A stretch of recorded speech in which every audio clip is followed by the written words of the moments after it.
नमस्कार, मसाला टेल्समध्ये तुमचं स्वागत आहे. आज आपण अतिशय सोपी आणि खमंग आळूवडीची रेसिपी बघणार आहोत. जे नुकतंच स्वयंपाक शिकतायत त्यांच्यासाठी सुद्धा ही रेसिपी परफेक्ट आहे. सगळ्यात आधी आपण बेसन, चिंच, गूळ आणि मसाले यांचा प्रमाण बघून घेऊया. 1 कप भरून मी बेसन घेतलेलं आहे. तुम्ही बेसन तुम्हाला किती करायचं आहे त्या क्वांटिटीच्या हिशोबाने घेऊ शकता. आता यात चिमूटभर हळद, धने जिरे पावडर, थोडासा गरम मसाला, तिखट मी इथं थोडंच घातलेलं आहे कारण मी हिरवी मिरची आणि कोथिंबीरीची पेस्ट सुद्धा वापरणार आहे. ओवा थोडासा हातावर आपण चुरडून घालूया म्हणजे ह्याचा वास छान येतो. हे तीळ आहेत, हे भाजलेले तीळ वापरलेत मी इकडं. गूळ तुम्ही तुमच्या आवडीच्या हिशोबाने कमी जास्त करू शकता. आणि मीठ, चवीपुरतं मीठ. इथे मी हिरवी मिरची आणि कोथिंबीरची पेस्ट केलेली आहे. अगदी रफली क्रश केलेलं आहे हे. पेस्ट नाही, सॉरी. आता यात घट्ट चिंचेचा कोळ घालते. आता हे आपण मिक्स करून घेऊन मग लागल्यासारखं पाणी घालायचं आहे. आधी हे मी मिक्स करून घेते सगळं. आता हे आपल्याला छान कालवून जर लागलं, गरज पडली तर पाणी घालायचं आहे.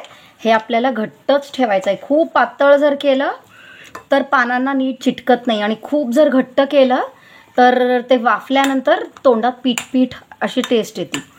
तर आपल्याला ही कन्सिस्टन्सी बस. चिंच ही टेस्ट करून ॲडजस्ट करून घेऊ शकतो. हे मी बाजूला ठेवून देते झाकण घालून. आता आपण पानं घेऊन त्याच्या शिरा काढून घेऊया. आळूची पानं आहेत, स्वच्छ धुवून पुसून ठेवलेली आहे ही. आता आपण ह्याच्या रेषा काढून घेऊया. मी ह्याची रेषा काढून घेते.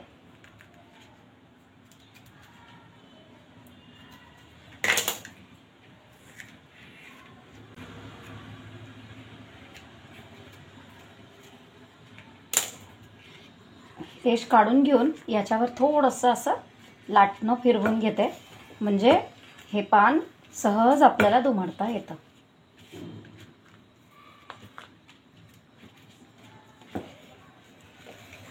आता याच पद्धतीने मी सगळ्या पानांचे रेषा काढून घेते. पानांच्या शिरा काढून झालेत. एका चाळणीला आपण तेल लावून घेऊया व्यवस्थित. आणि एकीकडे मी गॅसवर पाणी गरम करायला ठेवलेलं आहे म्हणजे आपण आता हे मी स्टीमरवर ठेवून देते. एकीकडे मी स्टीमरसुद्धा रेडी ठेवलेलं आहे. हे पाणी आपल्याला उकळून घ्यायचं आहे. आता या पानाला मी हे बेसन जे आपण करून ठेवलेलं ते लावून घेते. हे आपल्याला व्यवस्थित लावून घ्यायचं आहे सगळीकडे.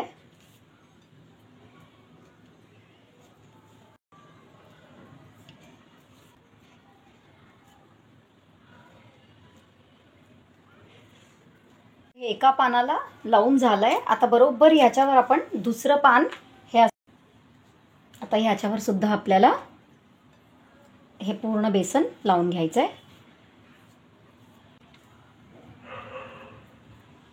आता हे दोन्ही पानांना आपलं लावून झालंय. मी याच्यावर तिसरं पान ठेवून घेते.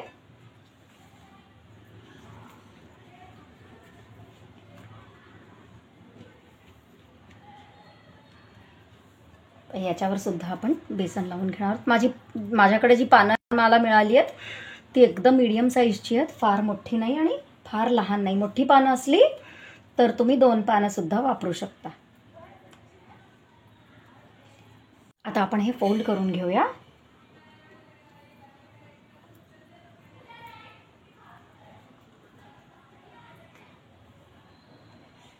नीटली फोल्ड करायचं आहे आपल्याला.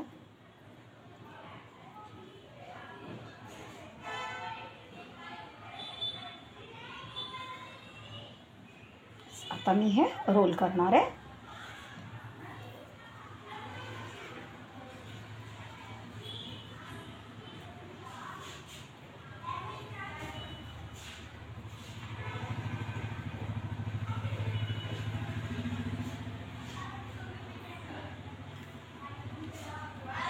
आपला एक रोल रेडी आहे. बस याच पद्धतीने आता मी दुसरा रोल सुद्धा बनवून घेते.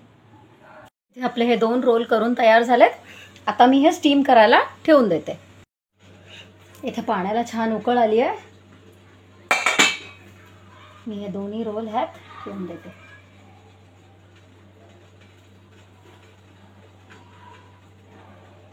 झाकण लावून आता आपण एक 15 मिनिटं ह्याला छान फुल फ्लेमवर वाफवून घेऊया. हे वाफलेत की नाही चेक करून घेऊया. मस्त वाफलेत हे. आता मी गॅस बंद करून हे काढून घेते आणि आपल्याला हे पूर्ण थंड करून घ्यायचं आहे.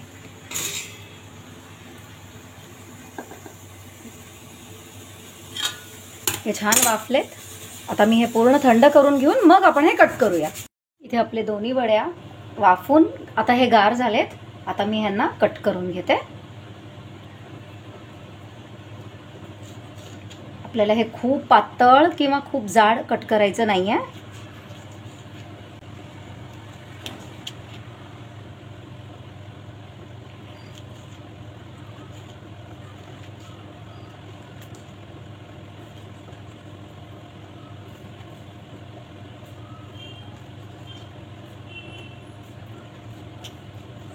याच पद्धतीने मी हे सुद्धा कट करून घेते. सगळे वड्या कट करून रेडी आहेत. आता मी एकीकडे हे शालो फ्राय करायसाठी तेल तापवायला ठेवते. इथं शालो फ्राय करायसाठी आपलं तेल तापलेलं आहे. आता या वड्या एक एक मी यात आपण फ्राय करायला ठेवूया.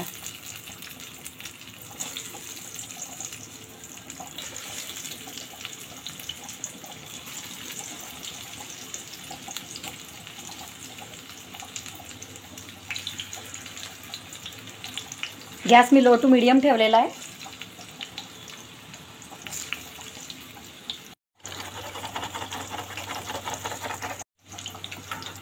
एकदा आपण साईड चेंज करूया.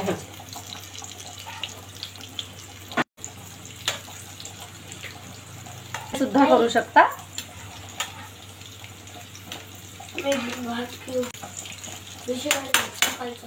हे छान कुरकुरीत होईपर्यंत, लाल होईपर्यंत आपल्याला हे फ्राय करून घ्यायचं आहे. तुम्ही तळू सुद्धा शकता.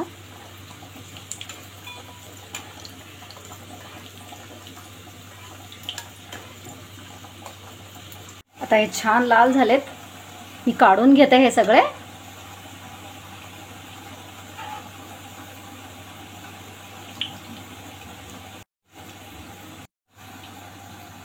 आता मी सेकंड बॅच फ्राय करून घेते.